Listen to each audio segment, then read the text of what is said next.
So last week it was kind of a big section, so we broke it up.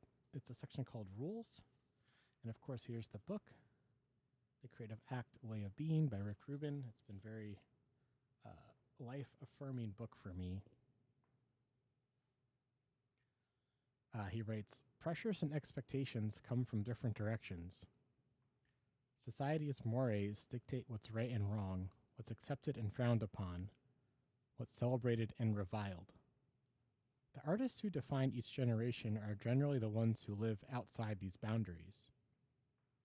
Not the artists who embody the beliefs and conventions of their time, but the ones who transcend them. Art is confrontation. It widens the audience's reality, allowing them to glimpse life through a different window, one with the potential for a glorious new view. In the beginning, we approach our craft with a template of what's come before. If you're writing a song, you might think it should be 3 to 5 minutes long and have a certain amount of repetition. To a bird, a song is a very different thing. The bird doesn't prefer a 3 to 5 minute format or accept the chorus as the hook. Yet the song for the bird is just as sonorous. And even more intrinsic to the bird's being. It's an invitation, a warning, a way to connect, a means of survival. It's a healthy practice to approach our work with as few accepted rules, starting points, and limitations as possible. Often the standards in our chosen medium are so ubiquitous we take them for granted. They are invisible and unquestioned. This makes it nearly impossible to think outside the standard paradigm. Visit an art museum. Most of the paintings you'll see are canvas stretched over a rectangular frame made of wood. Whether it's Jacques Louis David's The Death of Socrates or the altarpiece paintings of Hilma af Klint. The content may vary, yet the materials are consistent. There's generally an accepted standard. If you want to paint, you're likely to begin by stretching canvas over a rectangular wooden frame and propping it up on an easel. Based solely on the tools selected, you've already exponentially narrowed what's possible before a single drop of paint has made contact with the canvas. We assume the equipment and format are part of the art itself. Yet painting can be anything that involves the use of color on a surface for an aesthetic or communicative purpose. All other decisions are up to the artist. Similar conventions are woven into most art forms. A book is a certain number of pages and is divided into chapters. A feature film is 90 to 120 minutes and often has 3 acts. Embedded in each medium, there are sets of norms that restrain our work before we've even begun. Genres in particular come with distinct variations on rules. A horror film, a ballet, or a country album each come with specific expectations. As soon as you use a label to describe what you're working on, there's temptation to conform to its rules. The templates of the past can be an inspiration to the beginning phases, but it's helpful to think beyond what's been done before. The world isn't waiting for more of the same. Often, the most innovative ideas come from those who master the rules to such a degree that they can see past them, or from those who never learned them at all. The most deceptive rules are not the ones we can see, but the ones we can't. These can be found hiding deeper in the mind, often unnoticed, just beyond our awareness. Rules that entered our thinking through childhood programming, lessons we've forgotten, osmosis from the culture, and emulating the artists who inspired us to try it for ourselves. These rules can serve or limit us. Be aware of any assumptions based on conventional wisdom. Rules obeyed unconsciously are far stronger than ones set on purpose, and they are more likely to undermine the work. Holy crap, this one is so dense. I really love how he says how just by selecting the materials, like a canvas stretched over a wooden frame set on an easel, already narrows what's possible with just paint. That's so fascinating. I guess like a Twitch stream, I guess it means I'm going to talk live and try to be entertaining for an hour or 8 or something. That's kind of what's expected. I don't know how entertaining I am. Yeah, I guess 0 viewer days can be a little hard on my psyche.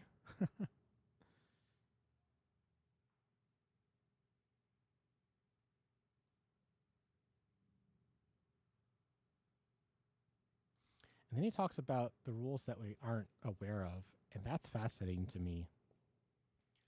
Yeah, I think especially with like systems like capitalism and racism, I feel like there's so much unconscious rules that people have that they don't even know that it's connected to those systems. And I've been having a lot of fun discovering those rules that I have around those systems and noticing them because I don't want to support those systems. I think there are better ways to live, more creative ways to live.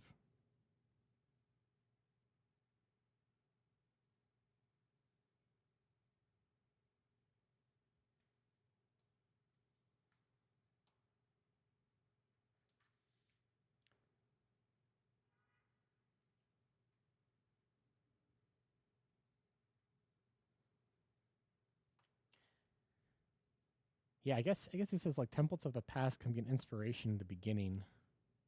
That the world isn't waiting for more of the same. I think we really feel that now with the kinds of TV shows and movies that we see. Like Squid Game, Parasite, those like got so popular because they were new and different, right? That's at least one of the reasons why, besides them both being like excellent.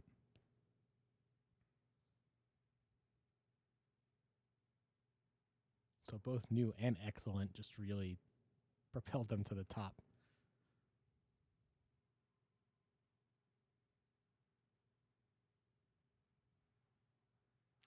As soon as you use a label to describe it, you're working on the temptation to conform to its rules. Yeah, I guess that's what I'm struggling about with streaming right now. Of I feel like when people find a streamer, they're looking for someone who's going to be entertaining for a few hours, so folks can pay attention when they want to while they're doing their work, or it's just interesting enough to actually pay attention to what the streamer's saying. And then there's the whole game that the streamer is playing. And at least with like streaming coding, it's it's different. Like coding takes up like most of my brain. I'm not able to like there's no like planned breaks the way that like a Hearthstone stream, like you're in queue for a game so you can interact with chat then, or you're waiting for your opponent to take their turn so you can interact with chat then. With coding, it's it's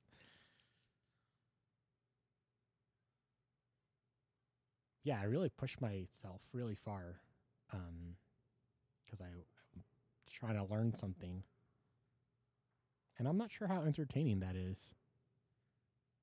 I don't find it entertaining to watch my own streams, I guess.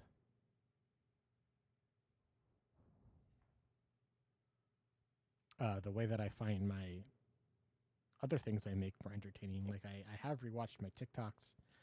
I have rewatched like songs I've written. Um,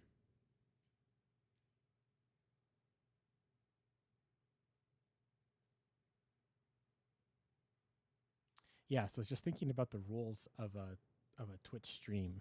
Um,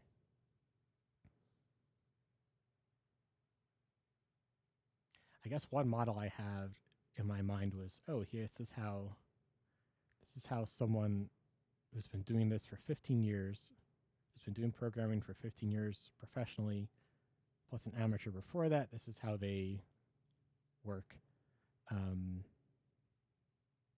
But even then, I'm not really showing that much mastery. Like I'm Googling stuff, right? Like if I don't know something, I'm Googling it or checking Stack Overflow or documentation all the time.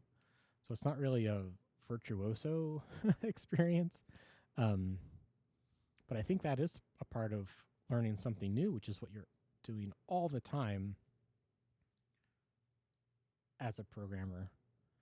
You're not like, oh, I figured out programming. There's nothing left to learn. There's always new models to learn, new languages to learn, new paradigms to learn, new features like Vision OS, like whole new platforms to learn, or like when the watch came out.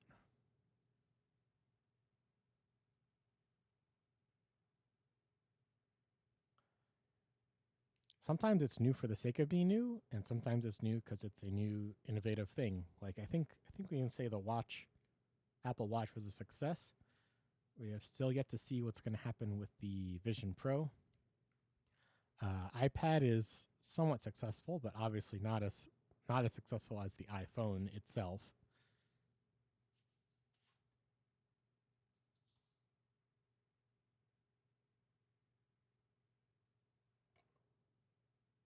I mean, I guess the proof of something is the if people like it or not. I think of Uday Chopra.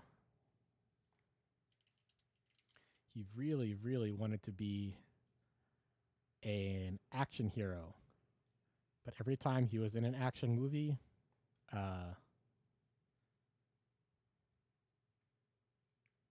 people didn't watch it. He tried to force himself into being an action star, and he just wasn't. And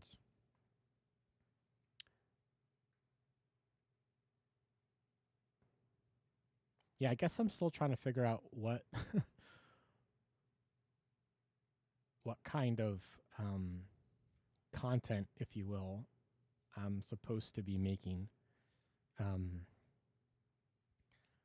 like when a stream goes well, it's like it feels so good and really pumps me up. Um, when I have 0 viewers, I sometimes struggle mentally. Sometimes I can remind myself like, oh, this is going to YouTube later, so folks will watch it there too. I have to make sure to keep a high energy level. But yeah, keeping a high energy level for a long time is difficult. I really like when making a TikTok, you can edit out the boring parts. You can edit out the silence. I can like when I'm making a TikTok, I can say my sentence or 3 and then forget my next line, and it's okay. I can look it up and edit out the part where I'm looking up my next line, right? On a Twitch stream, I can't really do that.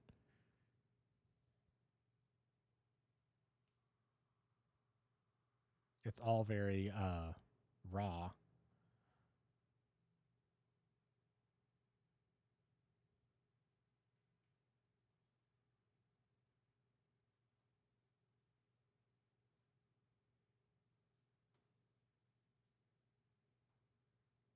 Yeah, so maybe this isn't the best format for me myself. Maybe it's not the best format for my audience to experience what I have to say.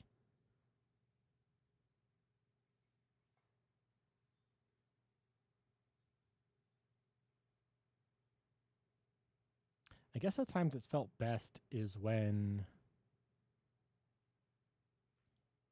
folks in chat are participating and like talking and we're all kind of all equals. So maybe I need to like switch to like a Zoom night or something instead of a live coding stream.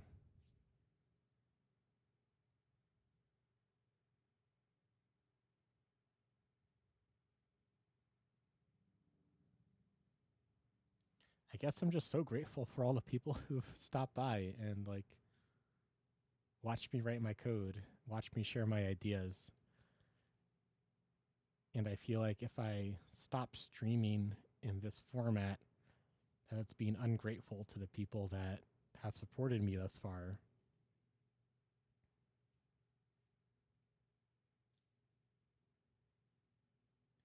but I think the numbers are showing that it's maybe time to try a new format.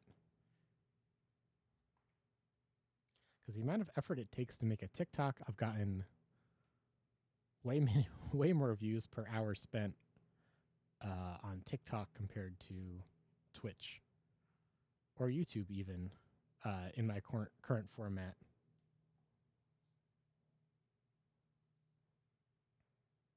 Like, I really need to record a tutorial for SPX, and when am I going to have time to do that? If I'm working a job during the week and then doing this on Sundays, I get one day to just detox on Saturday. And even then on Saturday, I sneak in a little coding.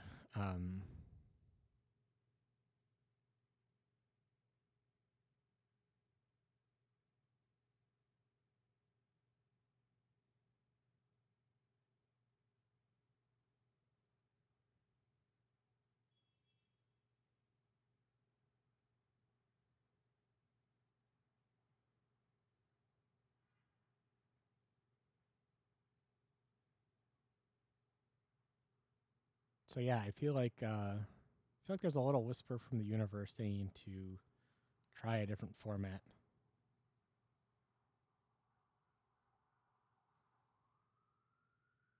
I had a lot of fun making the last few TikToks I made.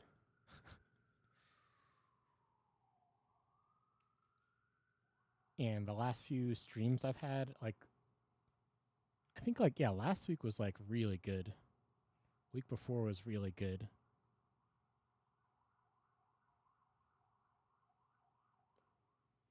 But I'm not sure it was, like, groundbreaking art.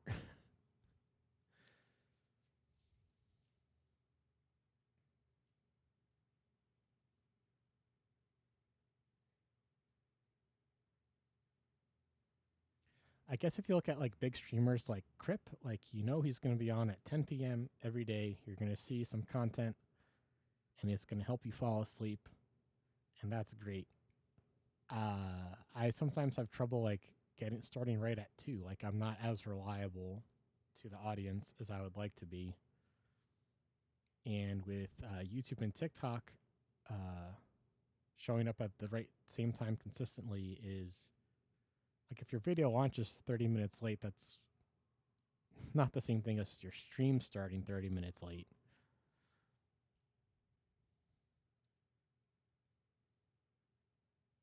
Because I feel like Twitch is kind of like a TV show. Like, people want something at a certain time, and they know when to find you.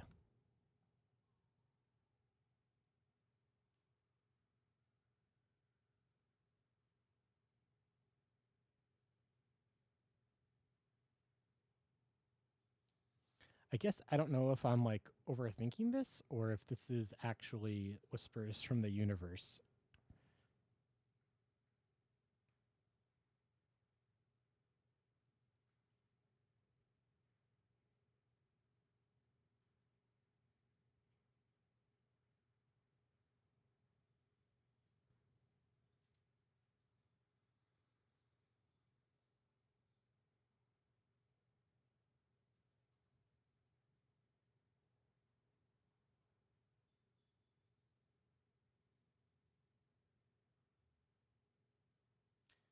Well, either way, I think that's going to be it for today.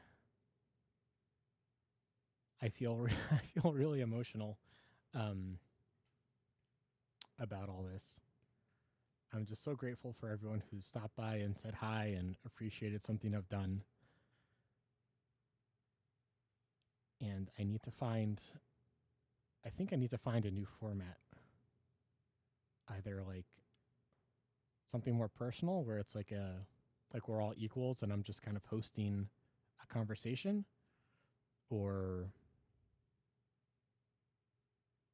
focusing more on YouTube.